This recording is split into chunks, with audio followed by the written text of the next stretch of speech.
So before we get to the questions, Edgar, you've been on everybody's radar for a while, but you broke out back on October 17th, leading off the Lomachenko-Lopez broadcast, which did obviously well over 3 million viewers.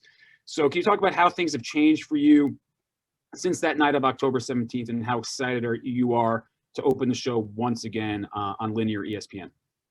I fought October 17th, and, I always knew that, every fight is going to get better and better. And first and foremost, I want to thank Top Rank, Todd DuBoef. I want to thank all the staff, everybody, for even getting me on that card, because that was big exposure for me. I shocked the world once again with another first-round knockout with a guy that's never been knocked out. And I feel like the October 17th fight really took off for me. I caught a lot of people's attention, in the music industry, a lot of celebrities, and news media as well. I just got on Despierta America, is one of the biggest Spanish national television shows in the morning. They just aired the news today. So it's just been amazing, man, since October 17th. I wanted to be on this card December 12th. I wanted to end the year with a bang. Thank you very much, Edgar. Now we are going to get to our first question, and that comes from Jake Donovan, Boxing Scene. Jake, please go ahead when ready, sir. Great. Thank you very much, Evan. Edgar, before I ask my official questions, a lot of my boys want to know, where the hell are you going that you're paying $150 for a haircut? Nah, I should have said how much you guys pay for haircuts at home, because that's like a home haircut for me. I wouldn't pay $150 for a haircut at the barbershop. I'll probably pay the most $50. Okay. But I got people mixed up. People was like, what the hell? Like, he's paying $150 for a haircut. Well, it's a home haircut. The guy comes with his equipment, he takes care of me. I'm home with my slippers on, boxers, whatever, and he's cutting me. I got you. So my brother-in-law owns a fade shop in Long Island. He was ready to jump on a train and hook you up for half that price. But anyway, so onto this fight this weekend. I know a lot of people, they constantly make a big deal, like, when we're going to see Edgar Berlanga push past the first round. It's obviously not your fault that these fights, that you're not making it to that far. But even with these first round knockouts, what do you feel like you can show differently this weekend that we haven't yet seen? The same thing. Listen, man, the same thing as always. Poise, use my jab, use my movement. I got great boxing ability that the world haven't seen yet.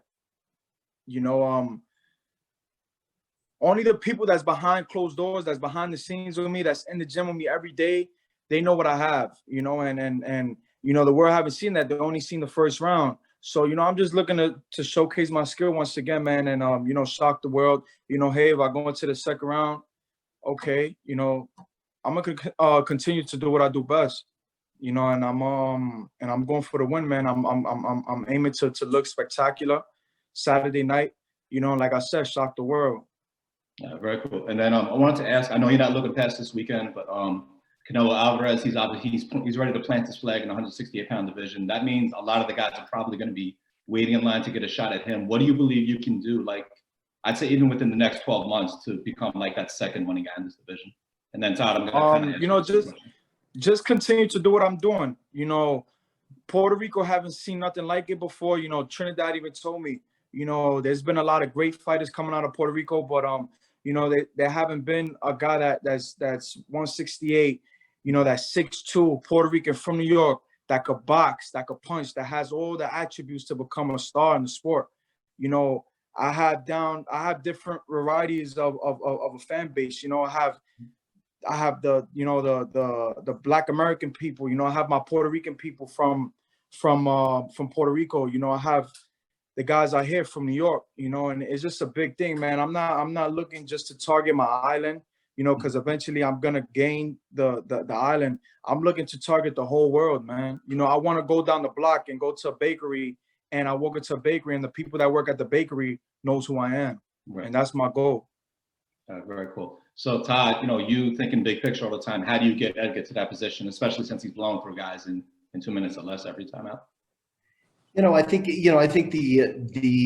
the key to that is when we fight with this all the time, and it's you fight with the right matches at the right time and finding when he step up. I was on the phone with Edgar's manager, Keith, for a long time, and we were discussing it. And, you know, I've seen this, you get to with the greats, you know, it was when Mayweather wanted to fight, his father wanted to fight Gennaro Hernandez, right? He still needed to take, what's the guy's name? I think his name was Tony Pep was the name. I think it was the guy that took him 12 rounds or something like that. He was, you know, and he needed to give him the distance fights. And when Cotto was coming up, it was like, I would say to Bruce, I said, hey, you know, could he fight Justin Juco? And he's like, yeah, he could fight him for 6 rounds. I've never seen him fight more than 6 rounds, right? So I think with Edgar, you know, he has to stick to what his fundamentals are, is just on his ability, do what's right for him, right? And figure out, you know, we'll try to get him the right matches at the right time and find the right balance there. You know, I don't think we don't want to hold him back, but yet on the other hand, he has to, you know, he needs to know what it's to get off the stool in the 4th and 5th round, right? And have the water bucket, the water there, and all those things. So those things I'm going to lead with our matchmakers and obviously working with Edgar and Keith and his team. From a marketability standpoint, you know, like I've always said to you, we're not big at chasing money. We're big at creating money. So I'm not going to chase money for him like any other guy that we think is going to be, you know, the future and an attraction in the sport. I'm going to just activate our team and activate the platforms that we're with in our partnership with ESPN and our staff to create money around him. That people want to see him, the whole island stops and boom, they see him, they stop for that. We've done it before. And Madison Square Garden just blows off the lid like Cotto and Zab Judah did, right? That's what we dream for. So I think we have to balance the two things. And I think he's got a great start right now. And I think exciting stuff is ahead of us. Great. Thanks so much, Todd. Edgar, best of luck this weekend. Great to have you back. Thank you. Thank you. Thank you, Todd. And now next we go from ESPN.com, Reggie Woodson. Reggie, please unmute and ask your question when ready. Thanks, Wood from Bite Down Boxing. How you doing, Edgar? How you doing, man? I'm good. Look, you know, you don't have the worst group of friends in comparison to some fighters that we see out there. But, you know, with guys like Fat Joe, Tracy Morgan, do you find their encouragement of you towards boxing in your career? Do you find it realistic according to boxing standards? Yeah, you know, like Joe, man, we always talking about boxing, man. Or Tracy, you know, we always, every time we get together, man, it's about the sport. It's about me being focused and staying focused because they've seen fighters, you know, like myself, you know, make it to a certain point, you know, and get caught up in the limelight and just get caught up in bullshit, and their career just drifts down. You know, is a blessing, man, to have these type of people around me, and they not just around me, they're like really with me. You know, they call me from day-to-day basis to check up on me, check up how I'm doing. You know, if training camp is going well, I'm training hard, how I'm physically, mentally, spiritually doing. You know, and it's an amazing feeling. And my apologies, Reggie. I got confused. Eric Woodyard covers some boxing for ESPN, so my apologies, Reggie. So yeah, apology for the confusion. We go to the next question. Jeremy Harridges. Jeremy, please unmute and ask your question when ready. Hi, Edgar. I saw a quote, I think it was with BoxingScene.com, where you talked about having to pay extra to get Ulysses to fight with you. Is that something that's occurred before, or is that something that you're starting to see now? And what does that tell you? Yeah, you know, fighters is gonna want to get paid more now. You know, they're not just gonna want to jump in the ring with me for chump change.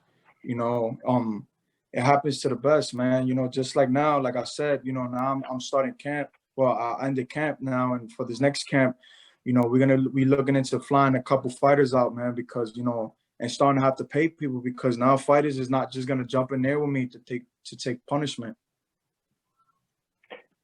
Looking at him on film and as far as what you see of Sierra on film, what are your impressions of him in the film that you've seen? You know, I've studied him. My team studied him. My dad studied him. You know, he's a perfect fighter for me. You know, he's mile high. I believe he's 6'1". You know, he stays right there. You know, he doesn't have quite a big, you know, good foot movement, man. But for me, he's a perfect opponent for the 12th. Thank you very much, and best of luck. Thank you. Thank you very much, Jeremy. And next up, we go to J.R. Bell. J.R., before you go, just a reminder again, raise hand function or send me a direct message in the chat. J.R., please unmute and ask your question when ready, sir. All right, there. One question. Given the amount of fights that you've had this year that have been first-round knockouts, and you've been talking about, you know, getting better and working with your coach, Andre Rozier, what do you think that you need to kind of like focus on for this particular fight going into 2021? Just to continue, man, just getting the experience. And, you know, if I'm not getting the rounds in the fight, you know, we look forward, you know, to getting more rounds in sparring. You know, my main thing right now is to just stay in the gym, man, stay training, stay in shape, you know, and get in the rounds, man, and sparring. You know, I'm not doing multiple rounds in the fight, but in the gym behind closed doors, you know, I'm going 12 rounds with 3 different spar partners. You know, we switching up the sparrings. You know, I'm going in there with heavier guys, you know, cruiserweights. Sometimes they're throwing a heavyweight or a light heavyweight. You know, I'm sparring big guys, man. And, you know, for next year, man, we just looking at that, you know, and also to get bigger fights, you know what I'm saying, to see if anybody could take me out of the first round, which eventually will happen. And, yeah, that's about it. Yeah, I know that you were talking a little bit about possibly fighting Steve Nelson in the future. So we'll see how that happens. And thanks very much for your time. All right. Thank you. Thank you, JR. And next, now we go to ESPN.com. Ben Baby. Ben, off from Bengals coverage for the day. Please, you're unmuted. Please go ahead when ready, sir. Yeah, hey, Edgar, just a real quick question. I know that you and Todd have kind of touched on this a little bit, and I know, sorry to keep kind of harping on this point, but at what point do you kind of say, okay, you know, I'm ready to kind of maybe step up in opposition because I do need the rounds? And at what point do you kind of, I mean, is this a scenario where you ask Top Rank, hey, I'd like maybe some tougher opposition, or I'd like to be tested a little bit more? And I mean, when do you realistically think that's going to happen? You know, sorry about that. You know, we looking forward to next year, man, being a big year for us. You know, like I said, man, I'm 23 years old. I'm still young, you know, and Rome wasn't built in a day, man. We doing it step by step, brick by brick, you know. But next year, we definitely looking forward to really stepping it up, you know, possibly for the Puerto Rican Day weekend in New York. God winning, the MGM Grand is open. The MSG's open. You know, we're looking for a bigger fight that day. Thank you.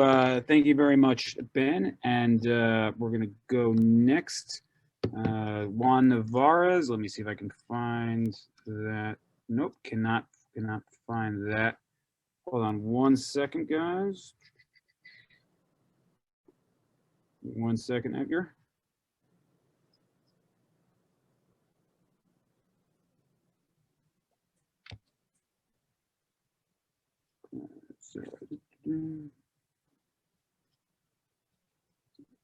Hey, I think while we wait for the next question, Edgar, I mean, what have you seen? I mean, how much tape do you study? Like, is that something that you leave to Andre Rozier, or is tape study something that you are sort of intimately involved with when sort of prepping for an opponent?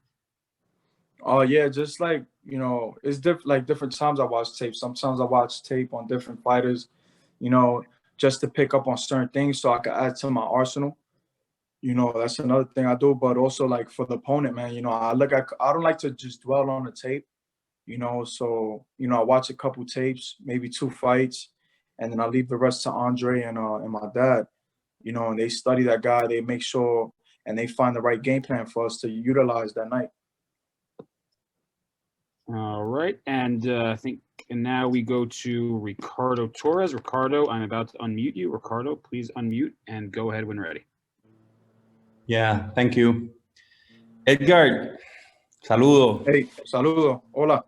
Hola, saludos para ti. Háblame sobre lo que significa poder cerrar este año, que ha sido un año importante para ti, con un combate, mantener impresionando, ¿no? Mantener creciendo, mantener dando buenas demostraciones, sin entrar en la cuestión de los rounds, que yo sé que no te encanta ya hablar mucho de ese tema, pero más que nada impresionar, demostrar crecimiento, demostrar madurez, demostrar progreso. ¿Cuán importante es eso para ti? No, it's important for me right now. We're looking forward to this Saturday, para hacer más round, and to look to get in the rounds, but like I said, I'm not taking my foot off the gas, If it goes past the second, then hey, good for that guy. But if not, then we're gonna continue to do what I do best.